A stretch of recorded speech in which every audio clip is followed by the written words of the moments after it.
Hey all, welcome to Supernatural Life. I'm with Claudia Wesige and Joshua Komolafe. We're going to have a great session. We're going to talk about grief, loss, and the bigger picture. Hey Josh, how you doing? I'm doing great, thank you. It's great to be here. I'm very honored. As I've said to you privately, I don't take this for granted. And I think it's good that relationships like this are not just public, but built as well. One of the things I've learned over time is the wisdom of Abraham, the skill set of Isaac, and the zeal of Jacob. That the generations need to come together to really supplement each other. And I think one of the things that I've been really passionate about, which I've benefited from, is different generations really pouring into me. So with a lot of the young people I work with, I really encourage that. So I am very grateful for this relationship and the podcast today. Thank you. Well, we're just thrilled to have you here. It's our pleasure. You're the young adults leader at Jubilee Church. You Yes. lead the ministry Kingdom Culture. Yes. You're also a businessman, entrepreneur, and God really has you in this kind of real dual space. We're just glad that you're able to be here and just to converse really on the things of the kingdom and what this supernatural life is all about and how this pertains to ministry, how it pertains to your business, and we'll kind of see where we flow today, right? It's good. Yeah. Yeah. I'm ready. Tell us a little bit about Kingdom Culture. Okay. Kingdom Culture started 10 years ago. Okay. 2015. I didn't start Kingdom Culture. We've gone through different phases. We had a leader for about 18 months, 2 years. Then we had a culture in church where you lead a team for a bit, you get moved somewhere else. So then someone else came in, led for about 18 months, 2 years. And then I got brought in. So, I did as best as I could for about 2 weeks before COVID kicked in. COVID. So 2019 August. So that's 6 years now. So that's broken the trend. Right. And we've just seen God transition us from a small fellowship gathering. And we meet regularly. It almost feels like a church within the church. We have Sunday services, small groups, prayer meetings, Bible studies, and so on and so forth. And we thank God. It's a fascinating thing that you use that expression. It's like a church within the church. Yeah. I find that fascinating. And I think from our conversations in the past, you've suggested that for these guys, that is their church. Yes. Even though it's incubated in this bigger ministry, Jubilee. Yeah. How do you navigate that? I think one of the reasons why my tenure's been this long is because of the honor I've given to. So my dad's a senior pastor. Yeah. But I watched a sermon one day. Surprise, surprise! My dad called me in to watch the sermon, but in this sermon, Pastor Son was speaking, and it was so random that I caught that bit. And he said, my life changed when I stopped seeing my dad as just my dad and seeing him as my pastor. Wow. So I was like, okay. I took note of that. That didn't kick in for me for many years, but that concept of being able to separate, this is your spiritual father, this is also your dad as well. So in the church, I've tried to build an internal culture myself first to honor him as my spiritual father and sow good seeds, for life, because I've also learned that the importance of sowing good seeds. And then everyone around me, the spirit from myself has kind of spread, that we just honor the house that we come from. So that can be difficult, I'll be very honest. Because sometimes we want to do events, it clashes with our parent church. We have to cancel our events. So that's the kind of culture we've set. We can't clash on certain days. But it's. I love the fact you talk about honor, and my experience of you is being honor. You carry yourself in honor. You give honor and you clearly, obviously, receive honor too. How do you figure out how to respond to your father as a natural father and a spiritual father and posture yourself in honor? Because it's often the case that familiarity breeds contempt, right? And there is this, where there's a familiarity, there is more often than not a disconnect and a disconnection and a breakdown almost of that transaction of honor. How have you personally navigated that? Because you can clearly see that you do, and your heart is Yeah. so postured. You do it, but I can imagine that's challenging. Yeah, I've had different milestones in my life. So my birth mom passed away in 2017, and I've never said this publicly before. What I'm about to say, I think I was 23 at the time when she passed away. When I was 22, my birthday, 1st of March, they were away, so they called me on the phone, and my mom says, "Oh, your dad wants to talk to you." So, we're greeting each other. And then something transpired on the phone. We just broke out in tongues on the phone, the both of us. It was so strange. And I wasn't as deep as I am, but I knew something happened. There was a kind of a pulling better than ever before. Wow. And my mom, very prophetic, she just kept quiet, almost like she knew, okay. I don't know how to explain it, Yeah. spiritual thing, supernatural life. Yeah. Very mystical. Yeah. But when I look back at some milestones, I just point at that one. There was something about that phone call. I'll never forget that. I've had my moments where I've chased other men of God, women of God, that, I see an anointing here. Oh, I see this. Oh, I see that. And I remember another milestone. One day I just realized that my dad has had these supposed encounters, because he when I'm speaking with him, and we've grown up in a very interesting home, a very spiritual man. Sometimes he'll say, "I perceive," and we're like, "What do you mean you perceive?" I can sense. What sense are you talking about? I don't know how much I'm allowed to say, but we've seen some things. And I was born in Nigeria before coming here. So I have some memories of, direct opposition with occultic powers. And I remember there was a church that my dad pastored before being sent here. There was what would you call him? Spiritual man. Let's just use that word. Okay. Yeah.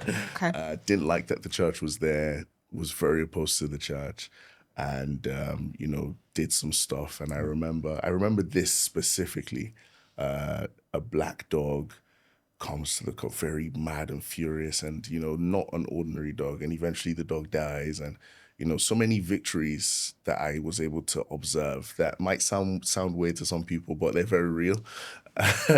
I come to myself where I recognize the challenge that my dad has and still has, we have to be honest, and I tell him this, is that he has the grace imparted to him by God. He's had the encounters, but sometimes he struggles to communicate those things to me or to other people. So that was what made me disrespect what he carried. Right. Because the generations before, and this is what I tell the younger people, sometimes those above us, they've been with God, they've seen God. Yeah. But sometimes they don't know how to tell us, first, because supernatural things are hard to describe. But secondly, they don't have the language or vocabulary that we do now. But that And doesn't. sometimes also there might not be the permission to share. I was gonna say that. Yeah. Like Paul, he was, I've seen inexpressible things that I'm not permitted to share, right? There can be that element as well, right? He says that a lot, my dad, actually. Really? Yeah, he'll say, "Oh, you won't understand," or "It's not time. Never mind, I'm not gonna." And it's like, why? But as I've grown, I've understood that. So I had to come to myself that all you need is at home. So I developed this phrase with the guys: "There is rice at home." There's this culture, we eat a lot of rice, so enjoy the rice at home. Stop rushing for the fast food. And those moments, I can name more, but those moments have been key to helping me become grounded and realize that this man this is the DNA, you know. So then I think on the flip side as well, my dad, great man, both spiritually and naturally. He's not too pushy. He's someone who recognizes I have faults. He gives room for questioning.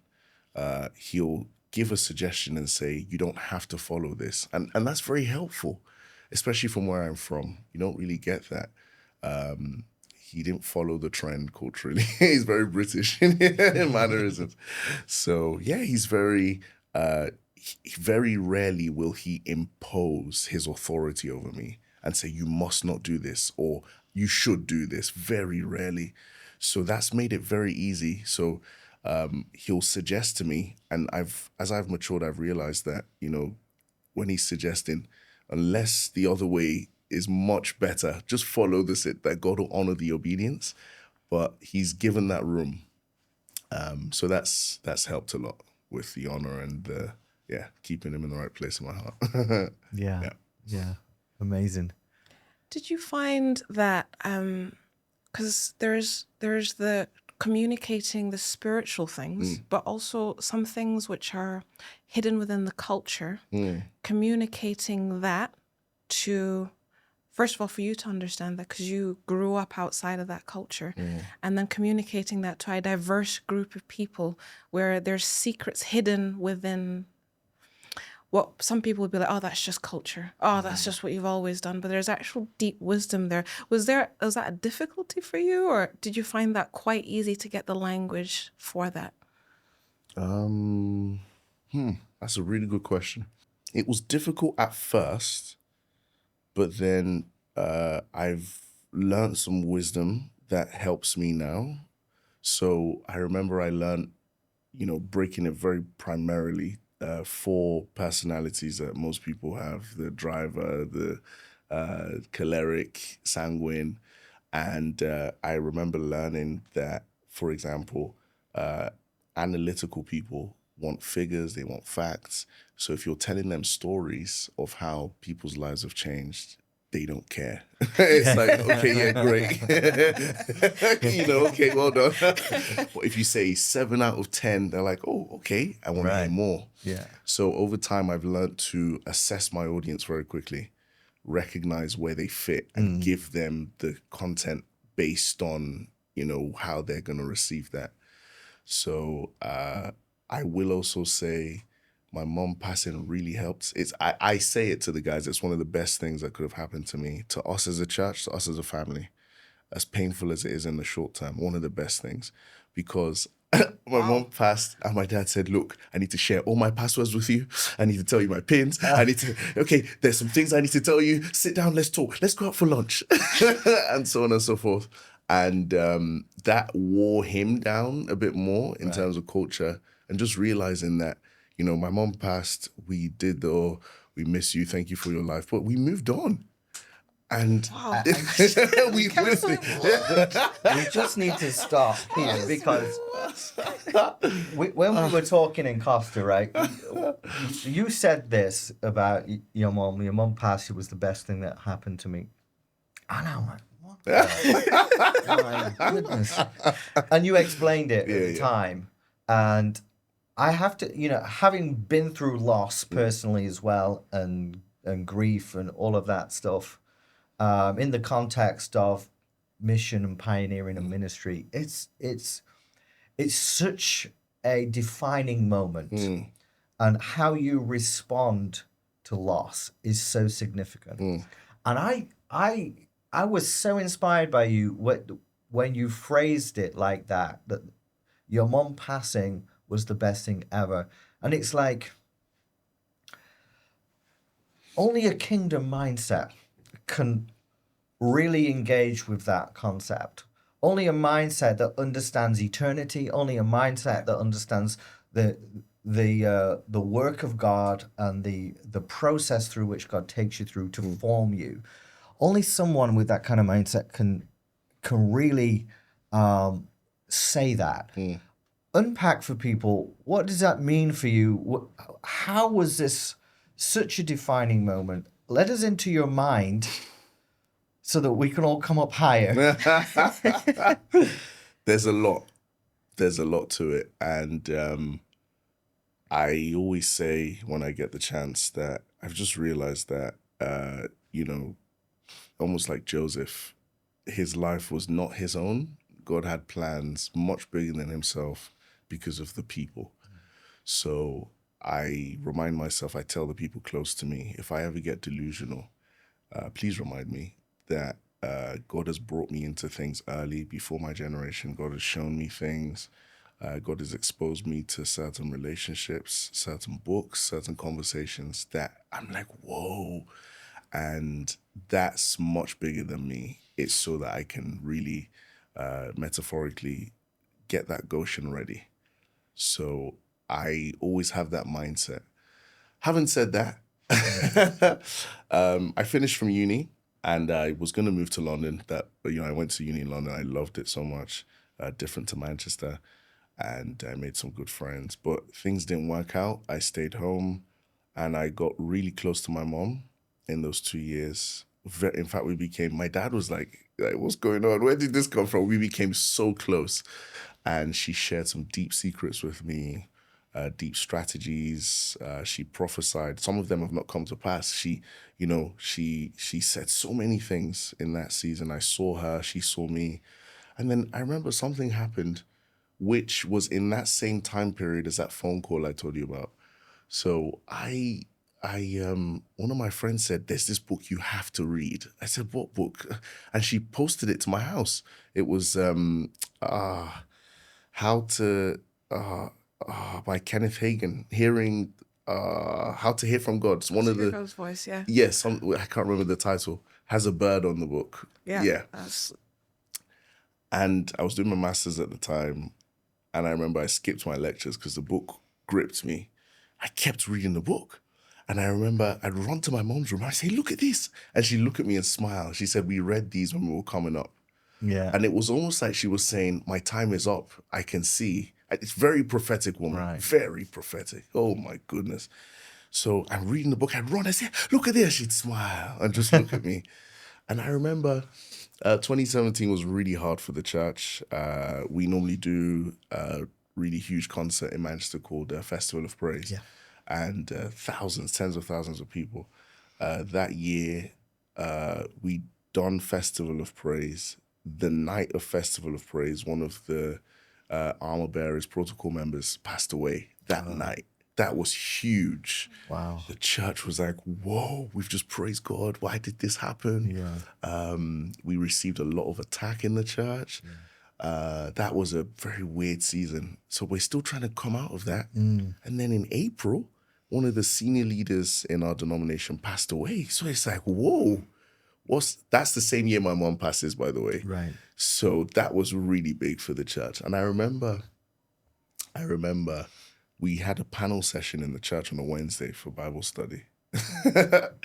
And in the panel session, I was one of the panelists. My mom was hosting.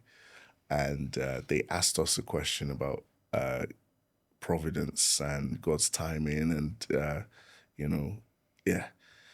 predestination and, that kind of stuff. And I just used the chessboard. Do you play chess? I don't play chess. No. Do you understand the rules at all? Oh. Well, for those listening, here's what you think. I'm gonna come into your mindset now, and then you bring an analogy of chess, and that's like I'm already lost. So on the stage, I say, chess. The aim of chess is to checkmate the other person's king so that they can't move, basically. Okay. But there are more powerful pieces on the board. The queen is probably the most agile piece. The bishops can move diagonally across. The castles or rooks, they can move in straight lines. The king can only go one square at a time, but that's the most important piece. And I said, so long as you checkmate the other person's king, if you lose other pieces, it doesn't matter.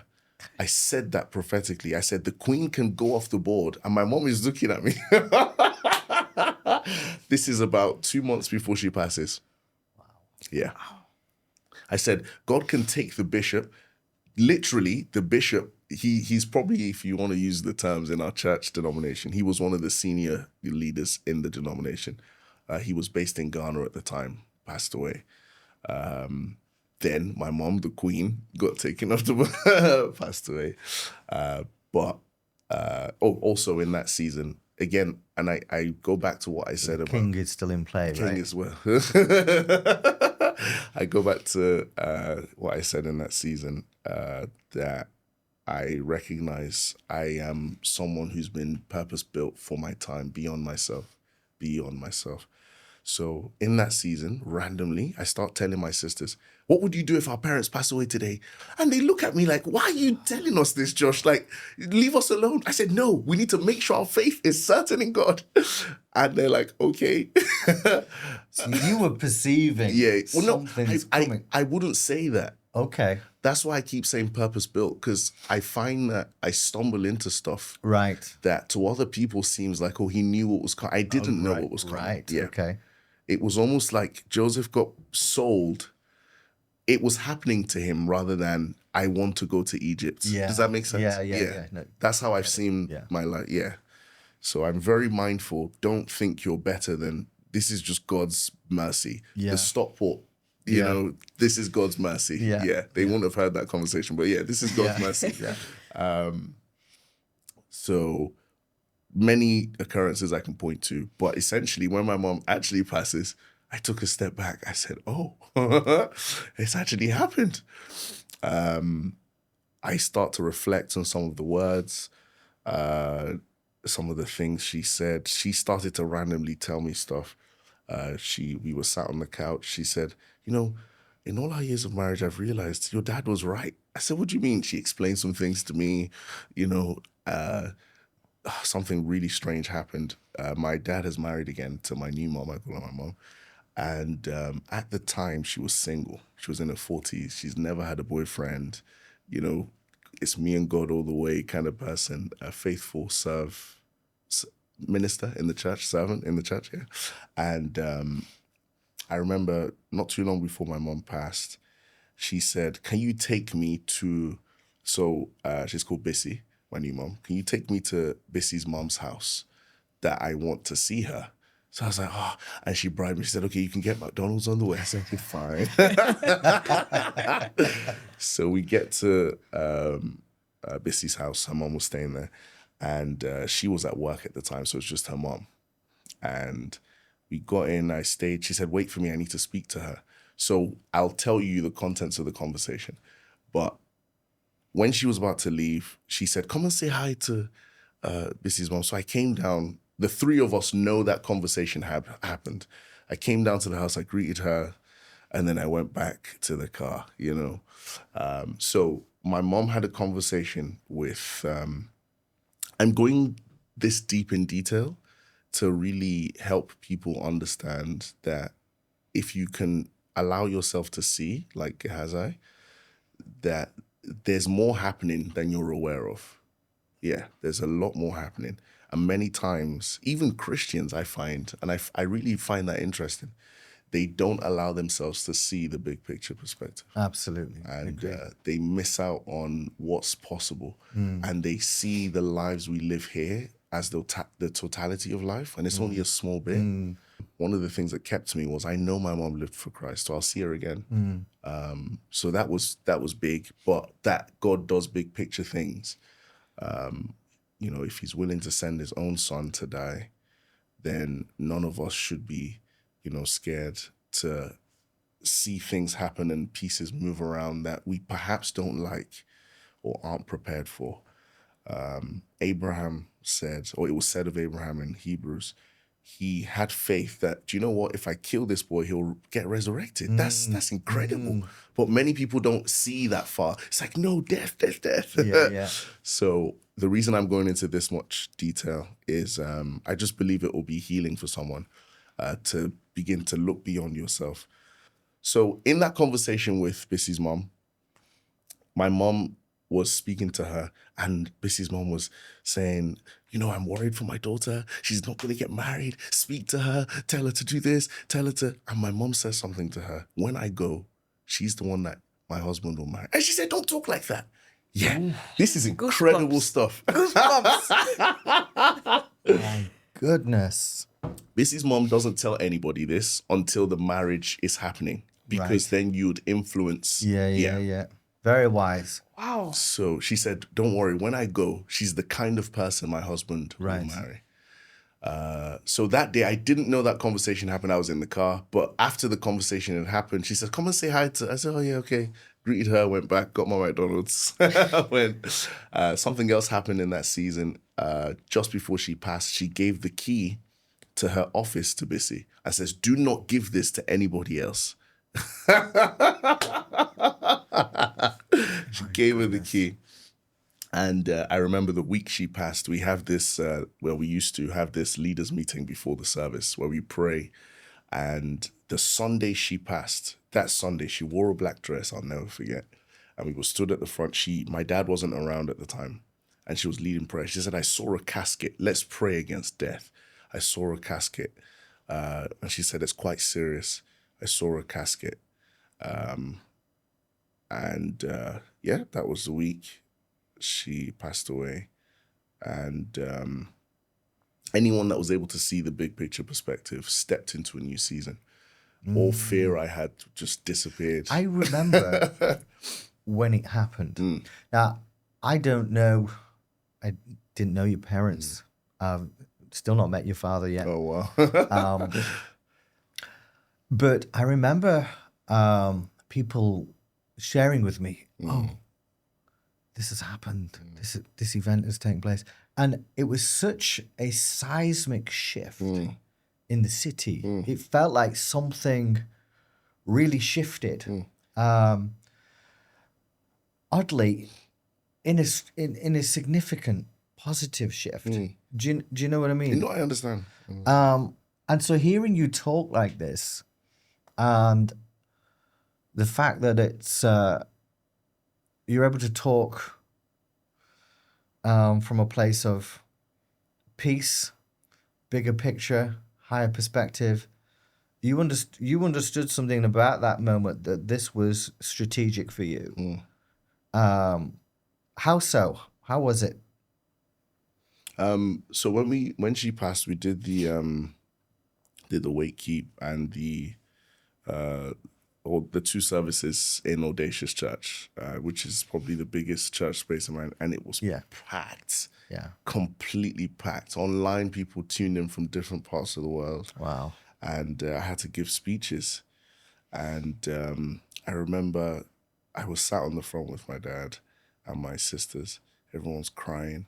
And you just see different people from walks of life come on the stage. Oh, we loved this woman, great woman, this, that, this. And I remember I said to myself, if you die now, what would people say about you? Great drummer, a bit of a funny lad. I said, that's it. That's all they'd say, And I remember, and maybe this is subconscious for me, but I remember many years before, someone had passed away in the church in his 80s or 90s.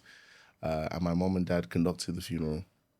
And I remember, and I hope I'm not in the wrong for saying this, everyone kept saying he was a great chef. He was so good in the kitchen. And I remember I must have been like 12 or 13. I said, is that it? Like, why is no one saying anything else? If you tasted his pies, I thought, surely he's lived long. Why is everyone just saying he was great in the kitchen? So maybe that adds in subconsciously, but I remember at Audacious and I just said, I have to live a life where when it's my time, people are reacting like this, that this is how this person impacted my life. This is the change this person brought to me. So I remember leaving that season just knowing that things have to change. Right. I have to be a new man.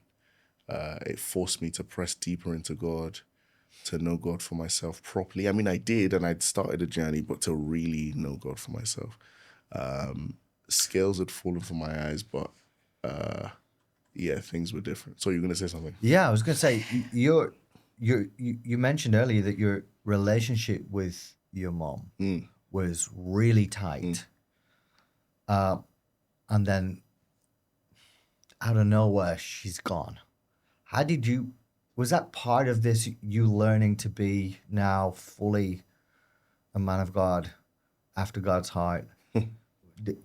How did you navigate that? from what your mom was to you to now, like, oh, I'm on my own. I've got to figure this out. I saw for a long period of time after my mom passed, I saw God put a grace upon me that meant I could be strong for everybody else and not necessarily feel weak. It's very hard to explain. I sense as I reflect, whenever I reflect back on that season, I just saw, I confronted my sisters. I said, if any of you cries and says, oh, mom, you're being fake. I said, we have big picture perspective in this house because they've trained us well. Right. I said, none of us can be, oh. Yeah. I said, look. I mean, intense. But we've been it's trained. like that scene from Mark 5 where, Just like you're being fake. where the daughter has died, Jairus' daughter, and Jesus comes in and goes, why are you all crying? And he's like, why are you all weeping? And he's just that, it cuts through. It sounds like you're the same. Not to say crying was bad, and that's not what I was alluding to. But Sure.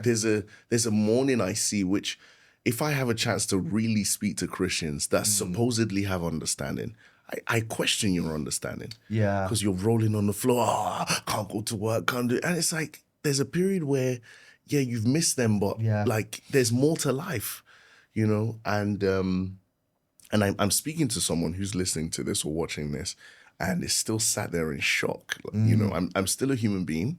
Yeah. And there are many gaps I'm not able to fill for you. So, for example, my dad and I are closer now than I was with my mom. Right. And that started from that phone call where we sensed a conversation, something. But when she passed, we both realized, whatever you want to say to each other, say it now. So we've built our love so much and grown. So what I saw God do was, whatever I had with my mom, I have with my dad. Yeah. So there wasn't a vacuum.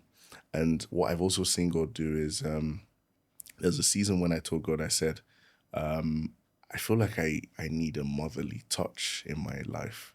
Someone I can. And my mom, my new mom, she's great, incredible woman.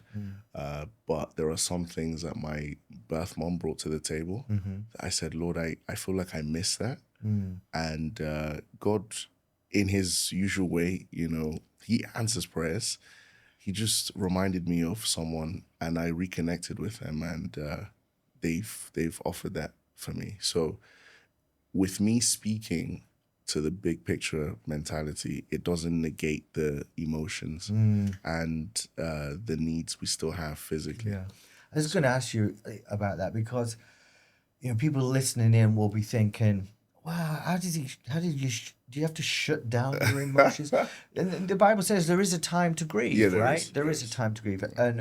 And mourning loss is important part of, actually, I believe it invites you into an encounter with God that you can't have without having experienced loss. But was it just for the sake of people watching who thinking like, I don't know, and maybe going through this very thing right now, and they might think, this man sounds like a robot. Was there a moment where you actually, you grieved, whether it was privately with the Lord? Was it just such a governing principle of the bigger picture where even grief didn't really set in? The supernatural hand of God was so evident, and it's evident for everyone if you choose to see it. I think that's the biggest lesson I've learned from my mom's passing. Yeah. I'm going to waffle for a bit, but where do I start from? The week she passed, the day before she passed, I spoke to her on the phone. I was at a retreat. So, I forgot to tell you, the week she passed, my youngest sister was at boarding school. I'm the first child. There are three of us. The second child, my first sister, Lois, she was the only one at home. My dad had traveled. He was in Nigeria doing some missions. So I was at a youth retreat. And I think I left on the Monday, I think. Yeah, Monday. And I spoke to her on Wednesday, and she said, the devil tried to take my life. And I said, I know, but just as oh yeah, here we go again, kind of, yeah. But so that was interesting. Right. Yeah, she had to go to hospital. Yeah, so that was a very interesting conversation. When I got the news she passed, I remember stepping outside, and I said to God, God, if this is not you, bring her back from the dead. I said, if this is you, I'm not going to give the devil room to laugh at me. I will glory in you. And I stood outside and I said, God, I trust you to take charge. And I think if you're listening to this, one of the biggest things you should be getting is you don't read for an exam on the day of the exam. That's good. You have to be prepared in your understanding of eternity and the characteristics of God. Yeah, it's very key. And that if you truly know God for who he is, nothing can shift his plan, nothing can shake him. Very good. So I think go back to the Kenneth Hagin books and stuff I'd been reading, that was building me up. I didn't realize. So that happened. Then maybe 10 p.m. that night, it hit me. I went to the youth. I played drums, and I just played drums. I was crying, I put my hood up. I was just playing. I let my emotions out, but not in my life is finished, So I had moments where I'd be like, oh, I miss my mom, know. But and that's okay. That's fine. That's normal. Yeah, it's fine. I still miss my mom. Yeah. She didn't see me get married, didn't see me have a child. So many milestones that I said, oh, I wish she was here. But yeah. So Can I just ask? Yes, please. You said something really key a couple of times, said about allowing yourself to see. Can you speak into what you think causes people not to want to see? Because I feel like people with their mouths are like, oh, let me see. But in emotion, they're like, actually, I don't want to see. And there has to be this, it's not almost permission, it's almost like a courage to be able to see the bigger picture. I think the answer is knowledge, but most people have head knowledge, not heart knowledge. So they know the thing consciously, not subconsciously. And David says, your word have I hidden in my heart that I will not sin against you. That's a subconscious hiding. So many people need to subconsciously hide an understanding of big picture, eternity, God's love, God's plan, God's ability to turn what the enemy meant for evil, for good, genuinely. Hide it in your heart. And then what I keep describing was a subconscious response. Subconsciously, I find myself, that week of the retreat, I found it so strange. Again, this is God's mercy, that literally every speaker at the retreat, I went there to play drums. I wasn't even supposed to be there. I went to help out. Kept talking about loss, grief. One speaker said, when I lost my child, I learned that when I worship God deeply, and that's one of the things that really propelled me in worship, that I can pour my heart before God privately and come out boldly. I said, that's interesting. Someone taught a session, they said, before God launches you, he draws you back. And it seems like a setback. I was like, okay. But everything just came together. Yeah. So it's the knowledge issue. It's the knowledge issue. Scripture says, my people perish, not for lack of demons, also not because of demons, not because of whatever the excuse. Yeah. It's because of lack of knowledge. It's lack of knowledge, but subconscious acceptance of the knowledge, heart acceptance of the knowledge, I think is key. So if someone's watching this or listening to this, you have to take yourself to places where, and not just on this topic, every kingdom principle, you subconsciously acknowledge and accept the principles of God, and you'll see them begin to bear fruit in your life at the right moments. Yeah. That's good. No, I'm just thinking times in my life where it's like I didn't have that subconscious response where I felt the Lord say, you're grieving as if eternity doesn't exist. And I feel like I became so aware of this, everything became so about me, that this hope that we have. You know, the early Christians, they were like, I want to be martyred next, because there was this awareness of life is like you're describing. Life is not just this, it's much longer than that. It's interesting hearing you talk. I don't hear many people talk like this. For me, I thought I was the only one who thinks like that. You know, I'm like, you know, let the dead bury the dead. And, you know, it's like, let's go. Says that on a Sunday morning. But it's actually it's a mindset that comes as part of being an apostle. Apostles are unusual beings in that they're hardwired for a level of endurance and warfare and setback that is uncommon, and therefore, you know, we might find that with people who aren't apostles, we might find ourselves sometimes a little frustrated in like, how do you not see the bigger picture? How do you not understand in the providence of God? This is all part of plan A. How are you not getting with the program? And that frustration is a hard frustration to manage. And you can only take people so far if they're not ready to hide the word of the Lord in their heart and to really be positioned to explore what the bigger picture is, rather than the micro small picture of their own life. It can be frustrating to navigate. But here's the thing, and people watching might be thinking, well, I'm not an apostle, so therefore I actually don't need to think like that. I can just do my life the way I do it.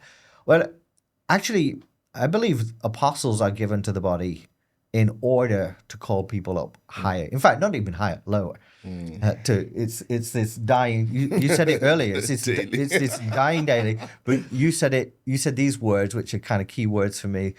Your life is not your own, and there is a sense in which the apostolic actually is all about this sense of being laid down, lovers of God.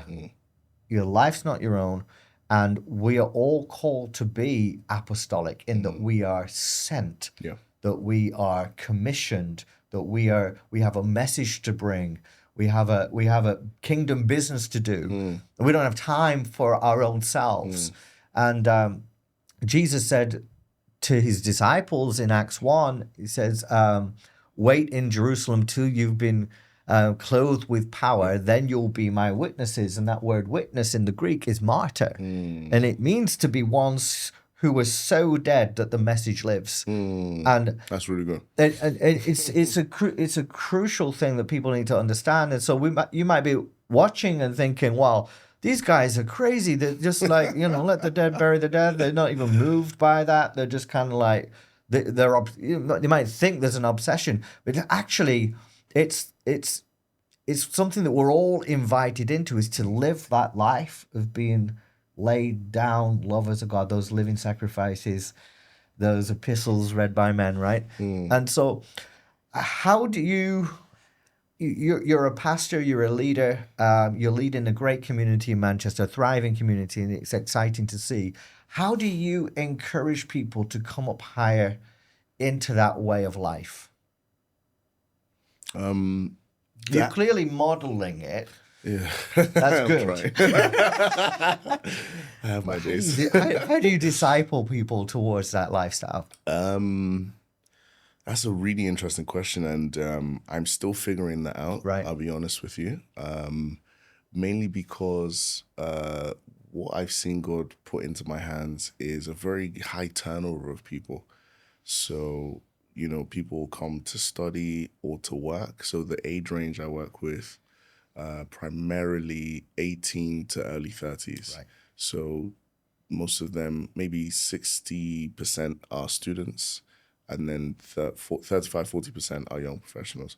So I have them for 3 years, sometimes 2 years. You know, they're still trying to find a church in the first year. So I don't have much time. So many times I'm sowing seeds and someone else is watering. Okay. I've had to learn and accept that. sometimes there is that journey. I'm like, wow, this person's come up higher, like you say. They've come into an understanding. And I think the beauty of God and the body of Christ is that if we all do our bits, then everybody is well-rounded. Yeah. So I'm grateful to God for the community. We have a 9-month discipleship process, but you can teach people stuff. It doesn't change them. But over time, I've seen if you just remain faithful.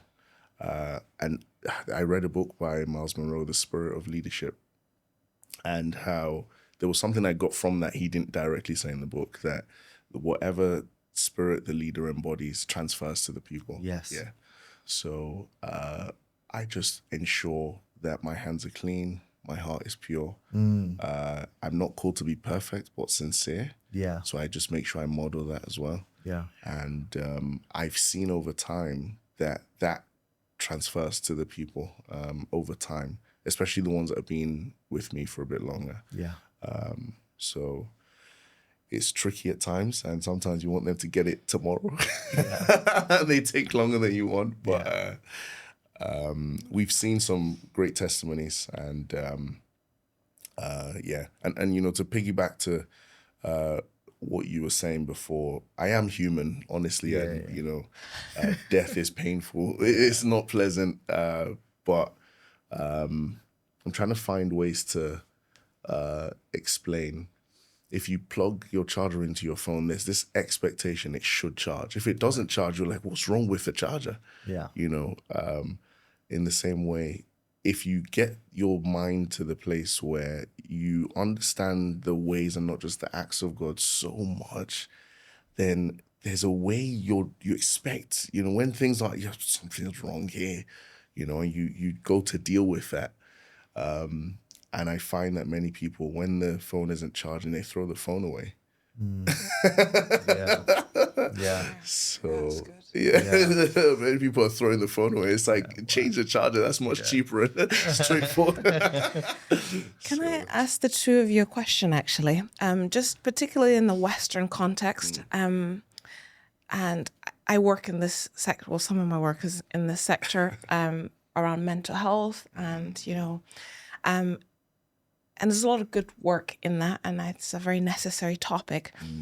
But have you guys encountered it where it actually starts to turn into a stronghold, where people so embrace this that they can't move past it, and it's a much bigger doctrine in this context than if I was doing, like I was in backside of Kenya the other week, where it's a completely different context, different thing. Have you found that that's a difficulty that you're having to deal with, where we're aware that you're having pain, but this is something that we want to move past, whereas the culture is like, no, this is actually part of my identity?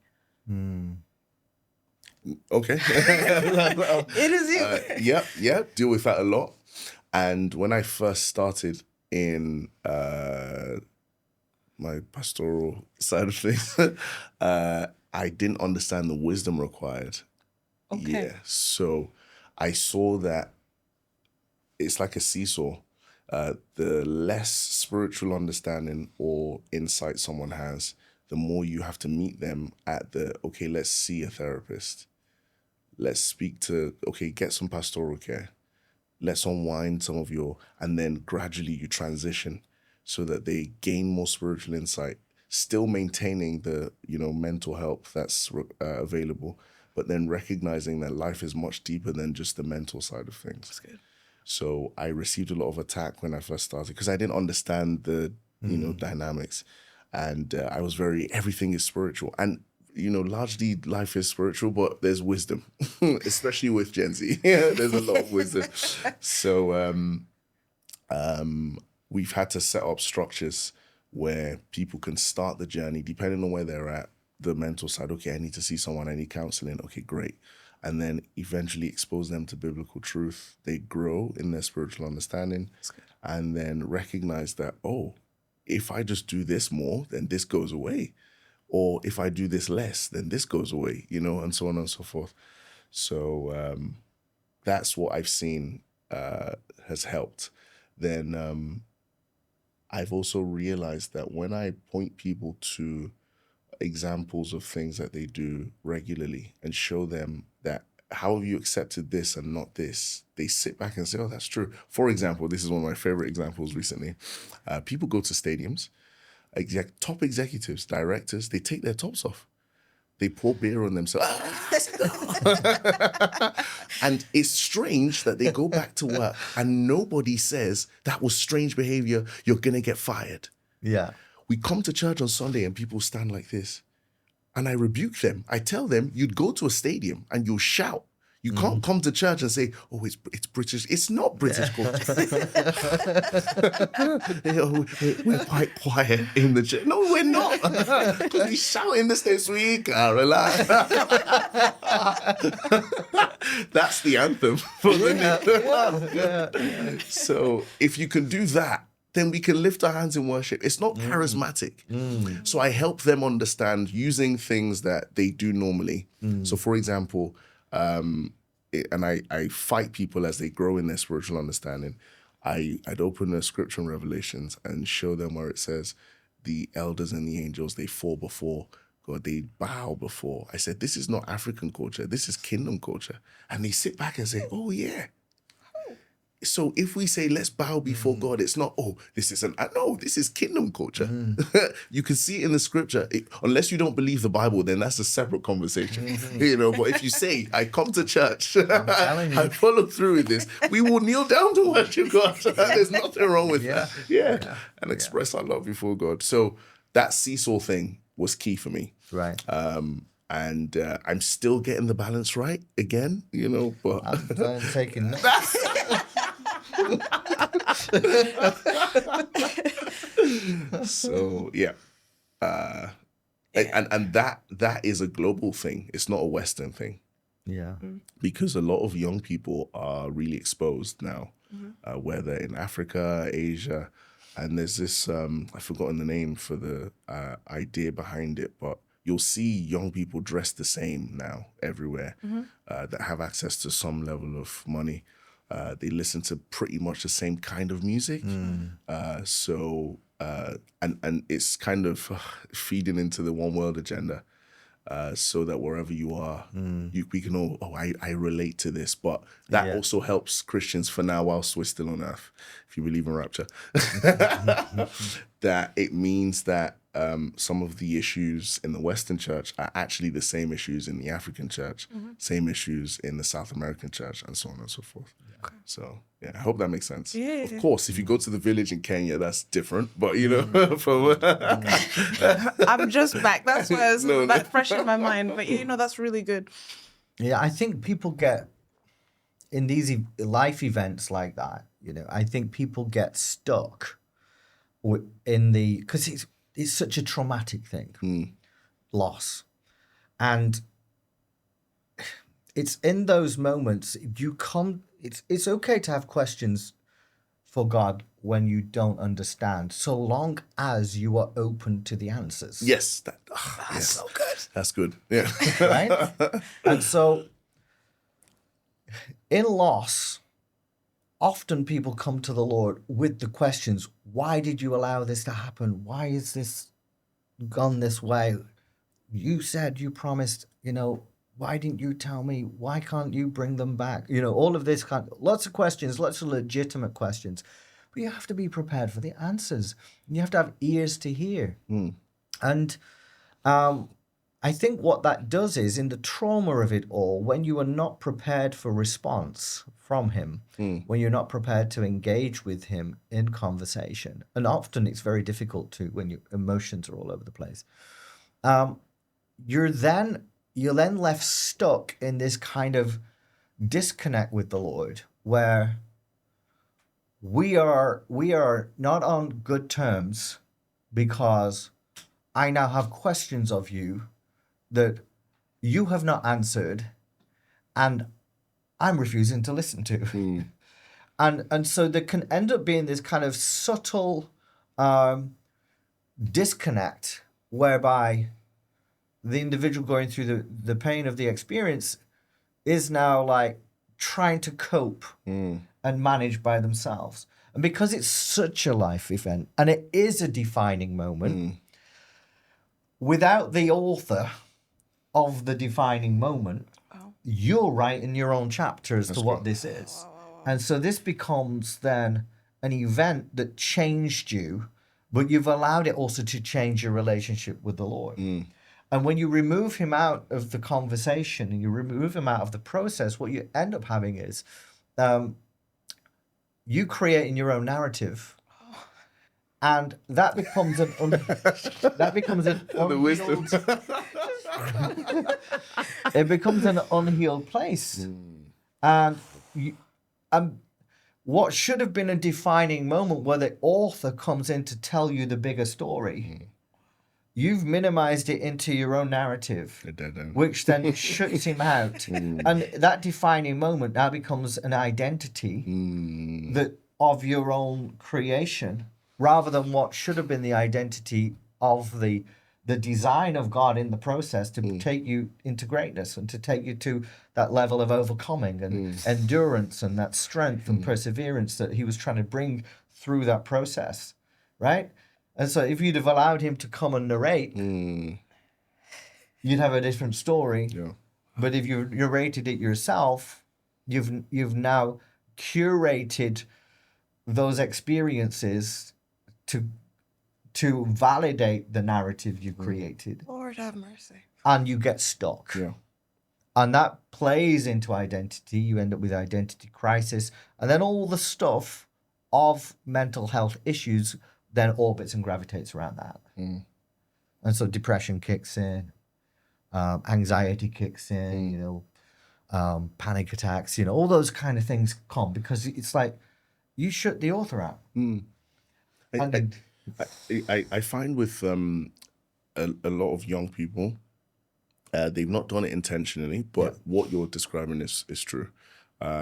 They've not had a foundation with God. So, and you were telling me the news, lots of young people are coming to Christ now. So it's their first encounter with God. So what they've known is the mental health issues. Yeah. And so it's taking them through that process of unlearning first. I find that with the generations before, it's slightly different, that they've had a knowledge of God and then they've kind of distanced themselves. But yeah, I always say to them that if you read, there's literally a book called Lamentations in the Bible. Literally, God says, "No, allow this book come here." And you see the way David talks in the Psalms. That the key thing is to correlate with what you're saying, your resolve note. Yeah. That you can start with, oh God, why? God, this, God. And I had my questions when my mom passed away, but your resolve note is key, and that determines where your level of understanding is, because you'll rest back to that place. And that resolve note allows you to also listen, like you said, to what God is really saying for you. And it's very possible to be highly spiritual, hear from God, do great things, and still be in therapy. That's okay as well. I also teach that. But the thing you're seeking from therapy is how do I explain this? It's almost like interior design in your house. Right. So the Lord has built the house. You're just learning how to decorate better with therapy. Yeah. But I find that with a lot of young people, they're using therapy to build a house. Right. Okay. And it's not strong enough to build the house. Yeah.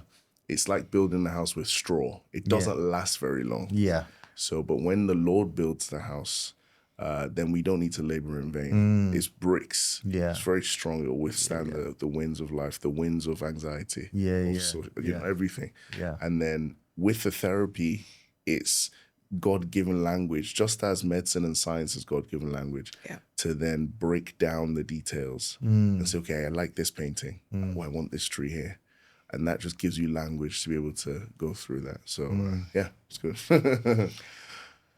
Finally, what would you say then to people how would you encourage people who right now are going through some challenges and perhaps they're going through trauma and their instant trauma reactions is the questions and how do I navigate this? What's your counsel to them?